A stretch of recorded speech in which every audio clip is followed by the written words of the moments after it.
प्रयोगों द्वारा प्राप्त होता है कि यदि दो इलेक्ट्रॉन एक दूसरे से 1 सेंटीमीटर की दूरी पर स्थित हैं, तब दोनों इलेक्ट्रॉन एक दूसरे को 2.3 इंटू 10⁻⁻24 न्यूटन के बल से प्रतिकर्षित करते हैं।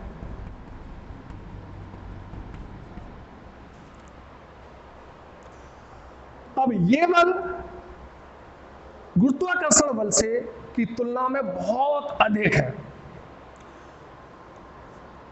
अब इस बल के लिए ये अतिरिक्त बल कहां से आया, इसके लिए कौन उत्तरदायी है? तो यहां से एक निष्कर्ष निकलता है कि इलेक्ट्रॉनों में द्रव्यमान के अतिरिक्त एक एडिशनल प्रॉपर्टी होती है जो इस बल के लिए उत्तरदायी है। इसे हम वैद्युत बल कहते हैं। इसे हम वैद्युत बल कहते हैं। जबकि दूसरा, यदि सेकंड केस यदि हम देखें तो यदि दो प्रोटॉन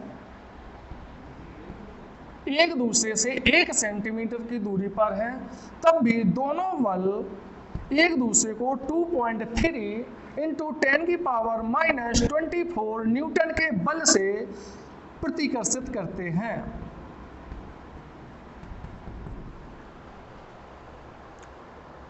और दो इलेक्ट्रॉन भी एक दूसरे से यदि 1 सेंटीमीटर की दूरी पर स्थित है, ये भी एक दूसरे को 2.3 इंटू 10⁻24 न्यूटन के बल से प्रतिकर्षित करते हैं। ये दोनों वैद्युत बलों के परिमाण समान हैं। तीसरा केस देखते हैं कि यदि दो न्यूट्रॉन एक दूसरे से 1 सेंटीमीटर की दूरी पर स्थित हैं, तो दोनों न्यूट्रॉन 1.9 इंटू 10⁻60 न्यूटन के बल से आकर्षित करते हैं, जो Gm1m2/r² के बराबर होता है। यहाँ से निष्कर्ष निकलता है या यहाँ हम अनुमान लगा सकते हैं कि न्यूट्रॉनों में द्रव्यमान के अतिरिक्त कोई एडिशनल प्रॉपर्टी नहीं होती है। ये तो चार्ज है जो एडिशनल प्रॉपर्टी है इलेक्ट्रॉनों में, प्रोटॉनों में, इसी एडिशनल प्रॉपर्टी को हम कहते हैं इलेक्ट्रिक चार्ज। हाँ, जैसा कि हमने आपको बताया कि इलेक्ट्रिक चार्ज क्या है, उसके बाद आता है type of charge. Type of charge, charge, two type of charge.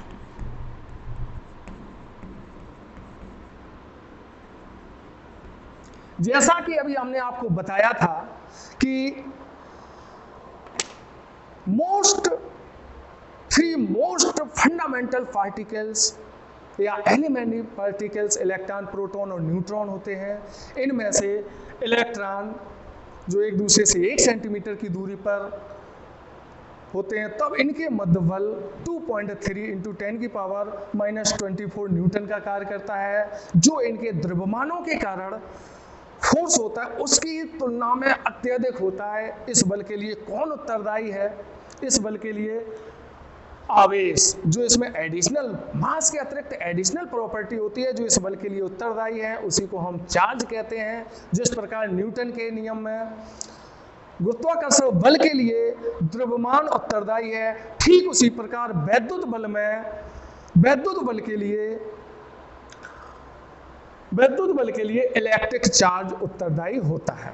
अब जैसा कि हमने देखा कि अगर 1 सेंटीमीटर की दूरी पर दो इलेक्ट्रॉन है, एक दूसरे को 2.3 इंटू 10⁻24 न्यूटन के बल से प्रतिकर्षित करते हैं, ये फोर्स रिपल्सिव है। दूसरा, यदि दो प्रोटॉन एक दूसरे से 1 सेंटीमीटर की दूरी पर स्थित है, तब भी ये दोनों फोर्स 2.3 इंटू 10⁻24 न्यूटन के फोर्स से प्रतिकर्षित करते हैं। अब यहां से हम अनुमान लगा सकते हैं कि जितना चार्ज इलेक्ट्रॉन पर है, अमाउंट ऑफ चार्ज, चार्ज की मात्रा जितनी इलेक्ट्रॉन पर है उतनी ही चार्ज की मात्रा प्रोटॉन पर है, क्योंकि दोनों ही सेम वैद्युत बल से एक दूसरे को प्रतिकर्षित करते हैं, जबकि दोनों सेम सेपरेशन पर हैं। अब यदि हम एक इलेक्ट्रॉन को और एक प्रोटॉन को एक दूसरे से 1 सेंटीमीटर की दूरी पर रखें, तब हम पाते हैं कि दोनों प्रोटॉन 2.3 इंटू 10⁻24 न्यूटन के बल से आकर्षित करते हैं। अर्थात दोनों पर आवेश की मात्रा, मैग्नीट्यूड ऑफ चार्ज सेम है। अब यहां पर दोनों केसों में बल की प्रकृति थी वो प्रतिकर्षणात्मक थी, रिपल्सिव था, और यहां पर जो फोर्स की प्रकृति है वो आकर्षणात्मक है। दोनों एक दूसरे को इतने फोर्स से आकर्षित करते हैं, इसका मतलब है कि दोनों पर आवेश की मात्रा तो समान है, क्योंकि फोर्स का मैग्नीट्यूड इक्वल है, लेकिन यहां पर प्रतिकर्षित है और यहां पर आकर्षित है, तो यहां पर इनका नेचर डिफरेंट है। इलेक्ट्रॉन पर आवेश का नेचर, प्रोटॉन पर आवेश का नेचर भिन्न भिन्न है, और हम स्वेच्छा से ऐच्छिक रूप से इलेक्ट्रॉन पर ऋणात्मक जबकि प्रोटॉन पर धनात्मक चार्ज मानते हैं। यदि हम एक इलेक्ट्रॉन और एक प्रोटॉन को छोटे से आयतन में बंद कर दें, तो ये निकाय, ये सिस्टम किसी अन्य आवेश इलेक्ट्रॉन या प्रोटॉन को ना तो आकर्षित करता है और ना ही प्रतिकर्षित करता है। तो यहाँ मोस्ट बात ये रही कि दो इलेक्ट्रॉन पर हम ऋणात्मक चार्ज मानते हैं और प्रोटॉन पर धनात्मक चार्ज मानते हैं। चार्ज केवल 2 टाइप ऑफ चार्ज दो ही प्रकार के होते हैं। हम ऐसा नहीं मान सकते हैं कि इलेक्ट्रॉन पर नेगेटिव चार्ज है, इसका ये मतलब नहीं है कि इसकी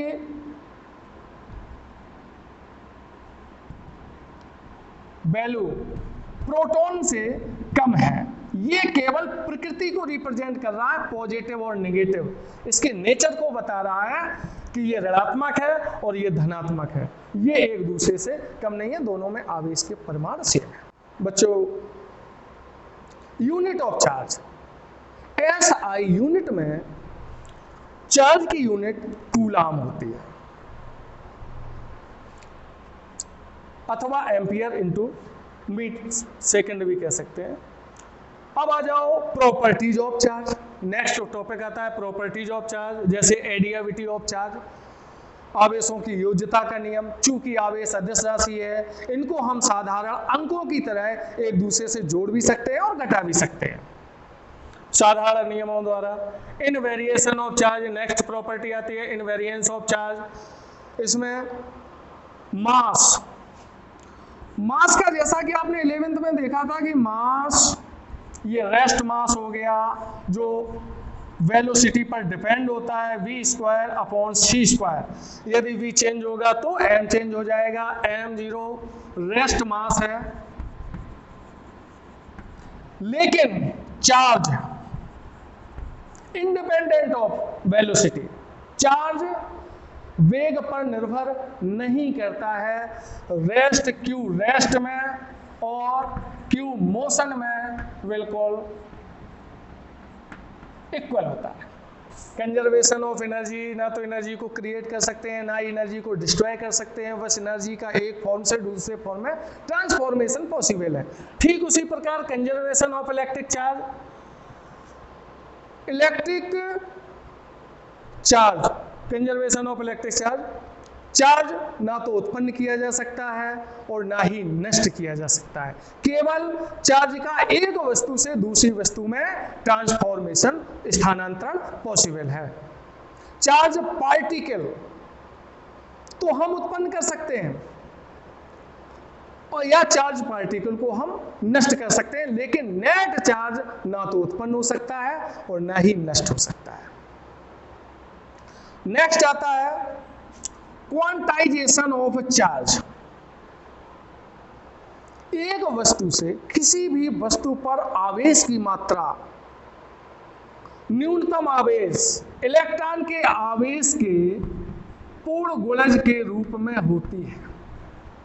किसी भी वस्तु, एक वस्तु दूसरे वस्तु पर आवेश +-e, +-2e, +-3e इस प्रकार से स्थानांतरित कर सकते हैं। कुछ examples quantization of electric charge पर आधारित, जैसा कि फर्स्ट, एक इलेक्ट्रॉन पर 1.6 × 10⁻⁻19 कूलाम का ऋण आवेश होता है। अल्फा कण पर कितना आवेश होगा? अल्फा कण पर आवेश की मात्रा पूछी गई है बच्चों। इसमें हम जानते हैं इलेक्ट्रॉन पर 1.6 × 10⁻⁻19 कूलाम का आवेश होता है। अल्फा कण, अल्फा पार्टिकल, इसे 2He4 लिख सकते हैं। इस पर जो नंबर ऑफ प्रोटॉन होंगे वो 2 होंगे और Q बराबर Na, तो Q बराबर n का मान 2 × 1.6 × 10⁻⁻19, तो ये हो जाएगा आपका 3.2 × 10⁻⁻19 कूलाम। नेक्स्ट एग्जाम्पल आता है कि एक चालक पर 1 कूलाम ऋण आवेश है। इस पर सामान्य अवस्था से कितने इलेक्ट्रॉन अधिक हैं? एक चालक पर नेट आवेश आपको दिया गया 1 कूलाम और इस पर सामान्य अवस्था से कितने इलेक्ट्रॉन अधिक हैं? n बराबर पूछा गया है। हम जानते हैं कि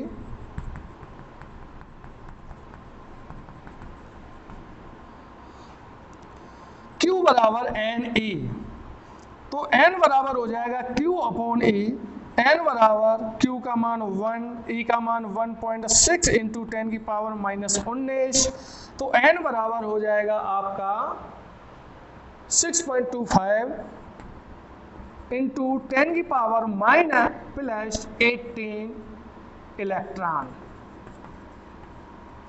कैलकुलेशन तो आप कर ही सकते हो, 1 इसमें 0 आ जाएगा, दशमलव हटाएंगे यहाँ 16 हो जाएगा, ये 10 की पावर ऊपर आ जाएगी, प्लस की हो जाएगी, फिर इससे इसमें डिवाइड कर लेंगे, डिवाइड करते ही आपका आएगा 0.625 इंटू 10 की पावर 19, ऐसे इसकी कैलकुलेशन हो जाएगी। नेक्स्ट एग्जाम्पल आता है आपका, एक चालक पर 2.4 इंटू 10 की पावर माइनस 18 कूलाम का धन आवेश है। इस चालक पर कितने इलेक्ट्रॉनों की अधिकता या कमी है? एक चालक पर आवेश की मात्रा 2.4 इंटू 10 की पावर माइनस 18, 2.4 इंटू 10 की पावर माइनस 18 कूलाम दी गई है, एन पूछा गया है, और ई का मान आप जानते हो 1.6 इंटू 10 की पावर माइनस 19 कूलाम। Q बराबर एन ई से n बराबर हो जाएगा Q अपॉन ए, n बराबर Q का मान 2.4 इंटू 10 की पावर माइनस 18 अपॉन में 1.6 इंटू 10 की पावर माइनस 19, तो n बराबर 2.4 अपॉन 1.6 हो जाएगा इंटू 10 की पावर माइनस 18 है, और ये माइनस की पावर है ऊपर आएगी, प्लस की हो जाएगी, सॉरी 19 है,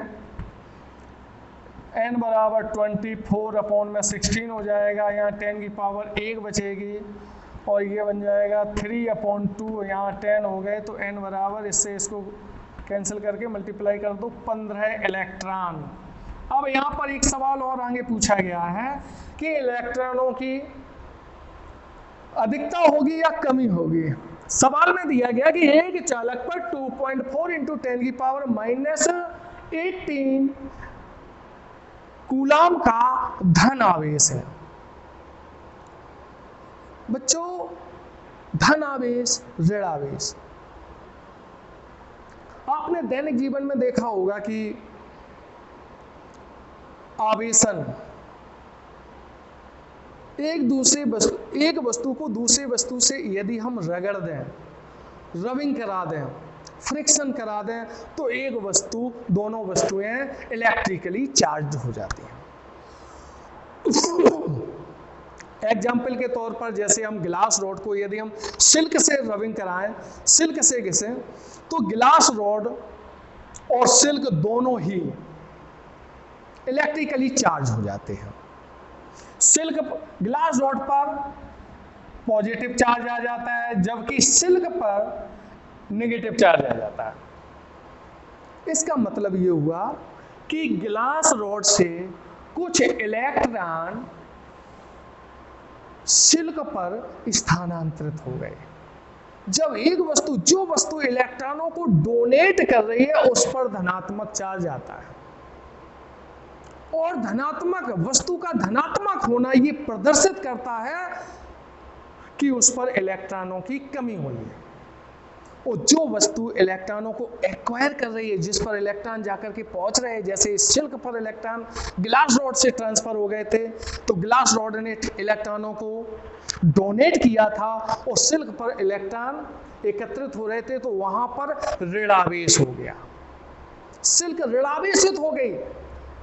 इस पर सामान्य अवस्था से, जो नॉर्मल स्टेज होती है, ऑब्जेक्ट हमेशा इलेक्ट्रिकली न्यूट्रल होते हैं, इन पर नेट चार्ज 0 होता है, और जब रबिंग हमने करवाई तो सिल्क आपकी ऋणावेशित हो गई, इलेक्ट्रॉन रॉड से सिल्क पर स्थानांतरित हो गई, अर्थात सिल्क ऋणावेशित हो गई।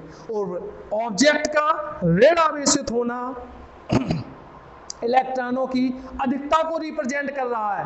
तो सवाल में ये पूछा गया था इसमें कि इस पर ये धनात्मक आवेश है, ऑब्जेक्ट पर इतना धनात्मक आवेश था, तो इस पर इलेक्ट्रॉनों की कमी होगी या अधिकता होगी। तो इलेक्ट्रॉनों की धनावेशित होना, इलेक्ट्रॉनों की कमी होगी। जो वस्तु इलेक्ट्रॉन डोनेट करता है वहां पर इलेक्ट्रॉनों की कमी होती है और वस्तु धनावेशित हो जाती है। एक नेक्स्ट एग्जांपल है बच्चों, किसी वस्तु को 4.8 इंटू 10 की पावर -19 कूलाम से धन आवेशित करने के लिए कितने इलेक्ट्रॉन निकाले जाने चाहिए। पुनः मैं रिपीट करता हूं, एक वस्तु को 4.8 इंटू 10 की पावर -19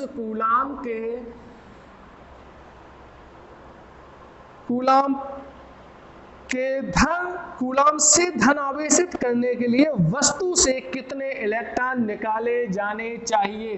n बराबर फिर से पूछा गया है और e बराबर आप जानते ही हो 1.6 इंटू 10 की पावर -19 कूलाम। तो q बराबर आप ne अप्लाई कर देंगे, यहां से n का मान आप स्वयं कैलकुलेट कर लेंगे। नेक्स्ट है N714 के नाविक पर आवेश की मात्रा। नाविक पर कूलाम में आवेश की मात्रा बच्चों आपको बतानी है। नाविक में प्रोटॉन होते हैं जो धनात्मक होते हैं। तो प्रोटॉन, नाविक में प्रोटॉनों की संख्या बच्चों कितनी हो जाएगी, जितनी इलेक्ट्रॉनों की संख्या, और ई का मान आप जानते हो 1.6 इंटू 10 की पावर -19 कूलाम नाविक पर आवेश। Q बराबर Ne, Q बराबर n का मान 7 है और 10 की पावर 1.6 इंटू 10 की पावर -19 कूलाम। तो Q बराबर बन जाएगा आपका 1 कैलकुलेट कर लेना इसको। आगे का सवाल आता है, किसी चालक पर 500 इलेक्ट्रॉनों की अधिकता है। किसी चालक पर 1500 इलेक्ट्रॉनों की अधिकता है। चालक पर उपस्थित आवेश की प्रकृति और आवेश की मात्रा, आवेश की प्रकृति यानी 1500 इलेक्ट्रॉनों की अधिकता है। ई का मान आप जानते हो 1.6 इंटू 10 की पावर -19 कूलाम। वस्तु पर आवेश की मात्रा Q बराबर है Ne। कैलकुलेट कर लेंगे, n का मान सब्स्टिट्यूट कर देंगे, e का मान सब्स्टिट्यूट कर लेंगे, कैलकुलेट कर देंगे, आंसर आ जाएगा 1500 इलेक्ट्रॉनों की अधिकता। सवाल में आपको दिया गया था कि ये अधिकता है, एस्ट है, सामान्य अवस्था से इतने इलेक्ट्रॉन वस्तु पर अतिरिक्त है। तो प्रकृति क्या आएगी बच्चों, जब भी इलेक्ट्रॉनों की अधिकता हो तो प्रकृति ऋणावेश और इलेक्ट्रॉनों की कमी धनावेश। एक नेक्स्ट है, एक वस्तु पर 500 इलेक्ट्रॉनों की कमी है। यहां पर इतने इलेक्ट्रॉनों की कमी बताई जा रही है, तो इस पर आवेश की मात्रा और प्रकृति पूछी गई है। सेम टाइप का सवाल है, दोनों में डिफरेंट ये है कि इसमें अधिकता थी और इसमें कमी है।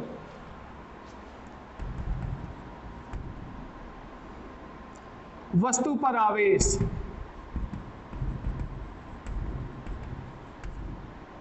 Q बराबर Ne, Q बराबर 500 इंटू 1.6 इंटू 10 की पावर -19, इसका इसमें मल्टीप्लाई कर दो, 80 हो जाएगा, 1 2 3 हो जाएंगे, 10 की पावर -19, एक अंक पे ये दशमलव आ जाएगा,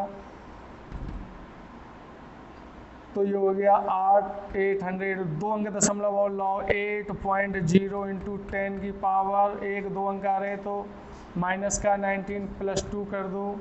Q बराबर 8 इंटू 10 की पावर -17 कूलाम।